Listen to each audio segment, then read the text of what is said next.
You're listening to Stand Tall and Own It, the podcast for high-performing female leaders who are ready to make an impact by discovering the safety that comes from understanding their own value and exercising their own authority.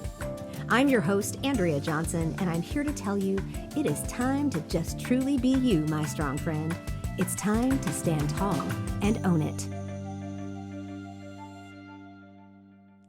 Hey friend, I just wanted to let you know that I just got off recording my podcast interview with stylist coach, image coach Melanie Lippman, and it's a good one. If you have not yet listened to that podcast episode, I believe it's episode 129, please go listen to it because her story is great. I mean, she has a fashion industry background and she did all of the stuff and she has like the Devil Wears Prada kind of stories, but at the same time, she works with those of us who have challenges with our body image and with our style and trying to figure out what makes it work. And if you're petite like me, so is she, which is awesome. So I ask because this is all about learning how to become an intentional optimism. Learning how to become an intentional optimist. I'm starting to ask my guests how they are moving through the mistakes that they make, etc. And she shared an amazing story that just happened to prove to you that this is not the work that we do once and we're done. Being a coach, having some answers, being able to help other people do this is not a one and done thing. It is a daily process. Just like I say, hey, intentional optimism is a lifestyle activity. It is a lifestyle choice.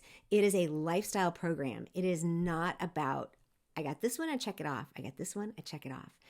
She actually had to come back to the same conclusion I did. And I share that a little bit in my answer to her. The conversation is great. Enjoy this little behind the scenes. What did I fail at? And became a really big life lesson and business lesson from Melanie Lippman. And I will see you next time. Like, this is what it means to become an intentional optimist. It's every day. It's a lifestyle choice. So having somebody like you especially is really good.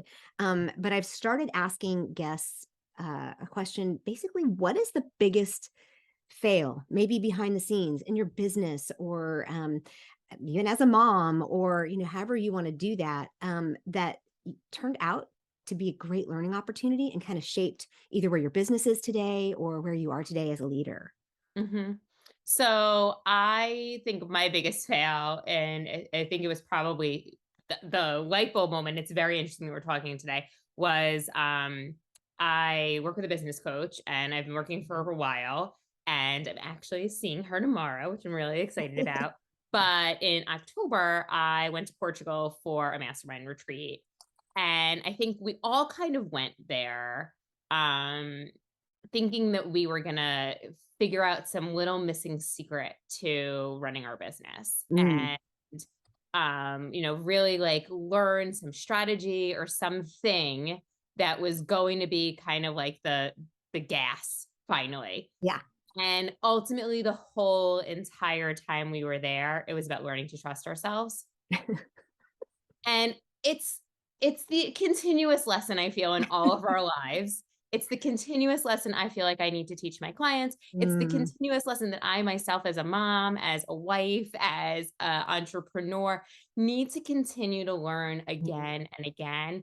But it wasn't it was never that apparent to I got on a plane, I flew for 7 hours to a completely different time zone. I didn't sleep because it was like typical, like it was You were like excited and yeah. right. It was all of the things. And then also with the time difference, like I was, going to bed at like 6:00 at night to try like all of what in New York time. And it was never that obvious to the answer is within you and stop going around asking other people's opinion for how to build your own business. Like we all know. And it's the same thing with my clients. Like they keep validation and all of the things. So it was one of those kind of like, and it was an amazing experience. Obviously, she's still my business coach. I'm going to another retreat tomorrow. So it's not like, oh, that was a complete waste, but it was never that apparent to that. Like I'm sitting in a room with 30 people, kind of asking people what to do. But know the answer myself. Yeah. I appreciate that so much. I mean, as a coach, right? As a coach, we love a good coach question. I mean, we love a good coach answer. And to be reminded that even those of us who are self-employed, we're doing our business, we're moving, people listen to us, right? To be able to say, I'm still in this with you. I am still learning to trust myself. And one of the things that we're doing a lot in my life is we're looking at Enneagram stuff, and I'm an Enneagram 6. So like trusting myself is like a no-go, right? It's like, Mhm. that's like the hurdle to get over. So I feel you. And I did a workshop 2 weeks ago on my message with a speaking coach who I pay, like hired her as well. And it's like, this is the same thing I was saying 4 years ago. Why am I not actually trusting myself in this? So I love that transparent moment. Thank you. You're welcome. And Really, really good it's stuff. interesting because, like, as you said, it's actually, I think what makes us such great coaches is that Mhm. we don't say we're perfect. Yeah. Because there's so many people out there that are pretending to be perfect.